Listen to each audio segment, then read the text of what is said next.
जय हिंद। स्वागत है आप सभी का आपके अपने YouTube चैनल अमृत एकेडमी पे।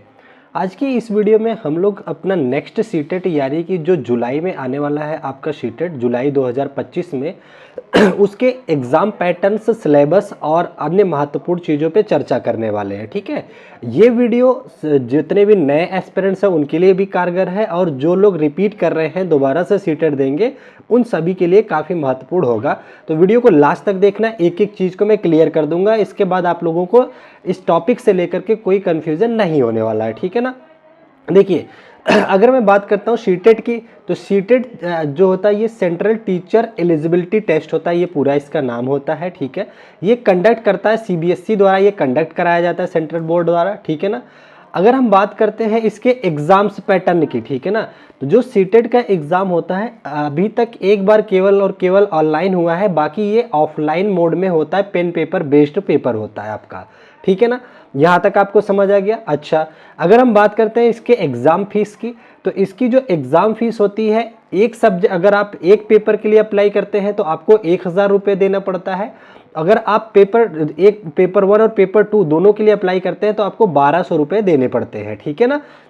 और अगर आप कैटेगरी के अंदर आते हैं, SC ST या PWD के अंदर अगर आते हैं तो आपको 500 रुपये फीस पे करनी पड़ती है। यहाँ तक समझ गए। अच्छा, अगर मैं बात करता हूँ एग्ज़ाम टाइम की, तो एग्ज़ाम इसके 2 पालियों में एग्ज़ाम होते हैं, शिफ्ट 1 एंड शिफ्ट 2। पहली शिफ्ट 9:30 बजे से 12 बजे तक दोपहर तक होती है। दूसरी शिफ्ट आपकी 2 बजे से लेकर के 4:30 बजे तक होती है। पहली शिफ्ट में अब जो है पेपर 2 को कराने लग गया है और सेकंड शिफ्ट में पेपर 1 को कराने लग गया है एग्जाम। ठीक है ना। अच्छा, अब आपका एक क्वेश्चन बनता है कि सर नंबर ऑफ पेपर्स में टोटल मार्क्स कितने होते हैं। तो पेपर 1 जो होता है और पेपर 2 दोनों ही 150 नंबर के होते हैं आपके। ठीक है ना, ये समझ गए। टोटल जो क्वेश्चन होते हैं सारे MCQ टाइप होते हैं, सारे के सारे 150 क्वेश्चन जो होते हैं MCQ बेस होते हैं। ठीक है ना, दोनों पेपर में। अच्छा, ये आपका हो गया, टोटल क्वेश्चंस हो गया। और इसमें देखिए थोड़ा सा लेवल बढ़ा रहता है आपका। जो क्वेश्चन होता है असर्शन बेस वाले भी बहुत सारे क्वेश्चन देखने को मिलते हैं, तो मैं आपको प्रीवियस ईयर पेपर भी दिखा दूंगा, उसमें सब कुछ क्लियर हो जाएगा। ठीक है ना। और अगर मैं बात करता हूं तो आपका जो 150 नंबर का भी ये होता है, मतलब हर एक क्वेश्चन 1 नंबर रखता है अपने पास। ठीक है ना, अगर आप एक क्वेश्चन करेक्ट करते हैं तो 1 नंबर मिलेगा, यानी कि 150 टोटल पेपर है तो आपको 150 नंबर का ये पेपर होता है, लेकिन इसमें कोई नेगेटिव मार्किंग नहीं होता है। ठीक है ना। अगर मैं इसके पासिंग क्राइटेरिया की बात करें तो 150 का 60% पे आप पास माने जाते हो जनरल कैटेगरी में, यानी कि आपके अगर 150 में से 90 नंबर आ जाते हैं 150 में से, तो आप पास की कैटेगरी में आ जाते हैं। ठीक है ना। अगर आप मान लीजिए कोई कैटेगरी है आपकी OBC वगैरह है, तो आप 82 पे पास माने जाते हैं। ठीक है ना, फिलहाल आपको 90 कंसीडर करके चलना होता है। ये एग्जाम कराने का पर्पस क्या होता है सीटेट का, अगर मैं उसकी बात करूं तो आपको पता होगा कि पूरे ऑल ओवर इंडिया में कोई भी क्लास फर्स्ट से लेकर के 8th तक के टीचर के जो रिक्रूटमेंट होता है उसके लिए एक एलिजिबिलिटी टेस्ट होता है। इसको कंडक्ट करने के बाद, इसको क्लियर करने के बाद आपको एक और एग्जाम देना पड़ता है जब वैकेंसीज आती हैं। ठीक है ना, तो वो आगे की चीज़ें उस पर हम चर्चा करेंगे। अगर आपके सामने कोई भी डाउट होता है, कुछ भी वेरिफिकेशन करता है, तो ये सीटेट की ऑफिशियल वेबसाइट है CTET.nic.in। आप इस पे जाएंगे तो सब कुछ डिटेल में मिल जाता है। फिलहाल मैंने आपको सारी चीज़ें दिखा दी है, इसका हेल्पलाइन नंबर होता है। अच्छा, यहाँ तक तो हम चीज़ें समझ गए।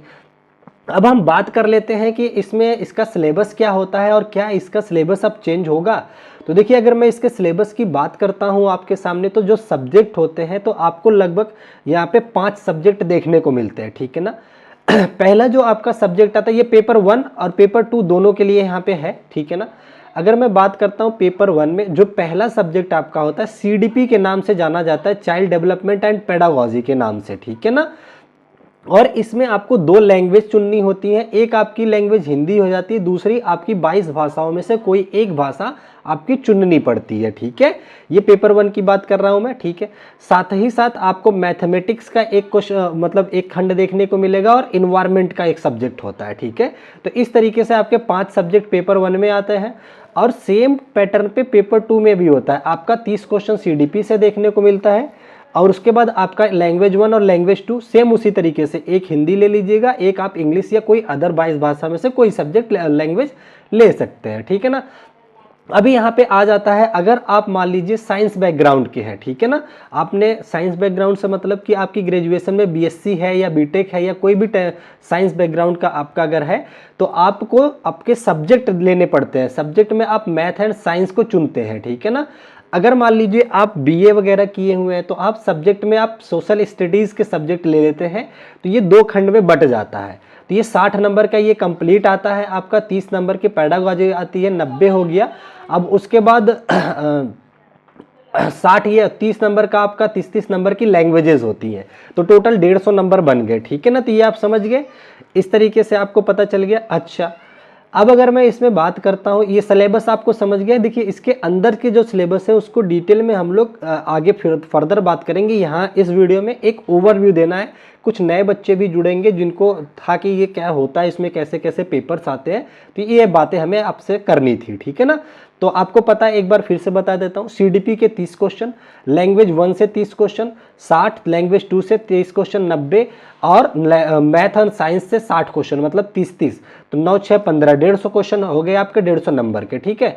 अगर आप बीए किए हुए हैं तो ये वाला कट करके ये इसमें से आपको एसएसटी वाला अटेम्प्ट करना था 60 क्वेश्चन, ठीक है। चलिए, अब अगर इसकी तैयारी पे हम आ जाते हैं, इसकी तैयारी कैसे करनी होती है, कितना समय लगता है, या फिर हमें कैसी किताबें पढ़नी चाहिए, उसकी अगर मैं चर्चा करूं यहाँ पे, तो अगर मैं आपको बुक की बात करता हूं तो आप एनसीईआरटी और साथ ही साथ प्रीवियस ईयर अगर पढ़ते हैं तो ये एनफ है भाई, इतने पे आप इसको आराम से क्लियर कर सकते हैं, ठीक है ना।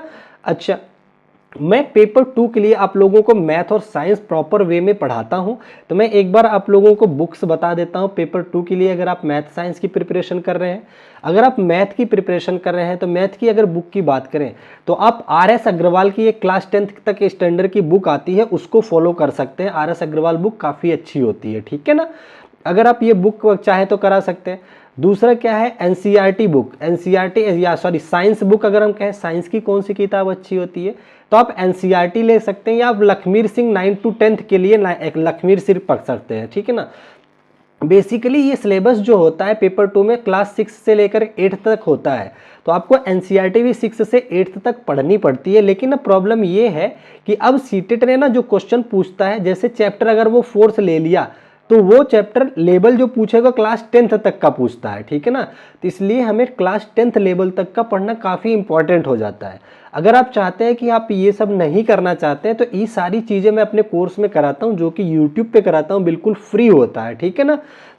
मैं मतलब क्लास के साथ क्या होता है, मैं पहले कंटेंट एनसीईआरटी प्लस एससीईआरटी आपका करवाता हूँ, साथ ही साथ प्रीवियस ईयर कराता हूँ, तो आप वो कोर्स देख सकते हैं, ठीक है। बहुत जल्द आपके नए बैचेस में स्टार्ट कर दूंगा यहाँ पे, ठीक है ना। अब एक बहुत ही ज़्यादा इंपॉर्टेंट क्वेश्चन आप लोगों का था कि क्या सर सिलेबस चेंज होगा, ठीक है। तो देखिए मैं आपको बताऊं, सिलेबस में कोई मूल चूल परिवर्तन नहीं होगा। मूल चूल परिवर्तन से मतलब टोटल कुछ भी नहीं बदलेगा, आपके यही सारे सब्जेक्ट रहेंगे, यही चैप्टर रहेंगे। हाँ, लेकिन कुछ चीज़ें आपको देखने को मिलेंगी, जैसे सीडीपी में आपको जो एजुकेशन पॉलिसीज़ हैं वो नई वाली जुड़ सकती हैं, वहाँ से क्वेश्चन देखने को मिलेगा। साथ ही साथ अगर आप देखेंगे तो NCERT class 3rd and class 6 की एनसीईआरटी जो चेंज हुई है साइंस की, जो अब क्यूरियोसिटी जिज्ञासा बन गई है, विज्ञान को हटा करके क्यूरियोसिटी लिख दिया गया है, इस बार आपको वहां से क्वेश्चन देखने को मिलेगा। तो मैं बता रहा हूं, इतना ही केवल सिलेबस में परिवर्तन देखने को मिलेगा और आपको कुछ ज्यादा परेशान नहीं होना है, ठीक है ना। और एक अगर आखिरी बात इस पे मैं करना चाहूँ, टाइम मैनेजमेंट की प्रॉब्लम, जो कि आप लोगों से फीडबैक मिला है, सबसे बड़ी प्रॉब्लम क्या होती है, टाइम मैनेजमेंट की। अगर आप वाकई में सीटेट एग्जाम को एक बार में क्लियर करना चाह रहे हैं तो आपको इस चीज़ पे मैनेज ज़्यादा करना होगा। तो टाइम मैनेज कैसे आप करेंगे, तो टाइम मैनेज करने के लिए सबसे पहले आपका बेसिक क्लियर होना चाहिए। बेसिक के साथ साथ आपके पास कम से कम मॉक टेस्ट, आप 20+ मॉक टेस्ट लगा चुके हो, एटलीस्ट 20 तो मॉक टेस्ट दे चुके हो, ठीक है ना। और साथ ही साथ जो मैथमेटिकल प्रॉब्लम्स है, मैथ्स के क्वेश्चन है, उसको शॉर्ट तरीके से ऑप्शन की हेल्प से आपको सॉल्व करने आना चाहिए, ठीक है ना। बाकी ये चीज़ें मैं अपनी क्लासेस में लगातार एक के बाद एक बताता रहता हूँ कि किस तरीके से हमें टाइम मैनेज करना होता है, ठीक है। और अगली बात यह है कि आपको पास क्वेश्चन ये थे कि सर नेक्स्ट सीटेट कब होगा, तो अगला सीटेट आपका जुलाई में होगा 2025 में, ठीक है ना। सीटेट हर साल एक साल में 2 बार एग्जाम लेता है, ठीक है। तो ये जुलाई में आपका नेक्स्ट एग्जाम होगा। इसका नोटिफिकेशन आपको मार्च से अप्रैल के बीच में देखने को मिल जाएगा, ठीक है ना। और अगर आप चाहते हैं कि बहुत अच्छे नंबरों से पास हो, आप 89 88 के बीच में ना अटके, तो आपको मेरे हिसाब से अभी से प्रिपरेशन डेली बेसिस पे करना चाहिए, ठीक है ना। बाकी आई होप मैंने ऑलमोस्ट चीज़ें आपके साथ डिस्कस कर दिया है। अगर कोई भी टॉपिक आपका रह रहा है या आपका कोई क्वेश्चन रह रहा है, तो आप लोग क्या कर सकते हैं, कमेंट करके हमसे पूछ सकते हैं। मैं आप लोगों को वो सारी चीज़ें क्लियर आउट करा दूंगा, ठीक है ना। आई होप आज के लिए इतना एनफ है। बाकी अभी तो कुछ और बचा नहीं दिख रहा है मुझे। और क्लासेस जो है आपकी जुलाई की जो मतलब नेक्स्ट सीटेट है, उसकी जो क्लासेस है मैथ साइंस की, मैं 2-4 दिन के अंदर ही सीक्वेंस तरीके से आपको चैप्टर वाइज पूरा कंप्लीट पढ़ाने लग जाऊंगा, ठीक है ना। अगर आपको डेमो देखना है तो पीछे मैंने पिछले सीटेट जो जुलाई में हुआ है, सॉरी दिसंबर में हुआ है, उसके लिए पढ़ाया, आप वो क्लासेस भी देख सकते हैं, वो भी काफ़ी कारगर आपके लिए रहेगी, ठीक है।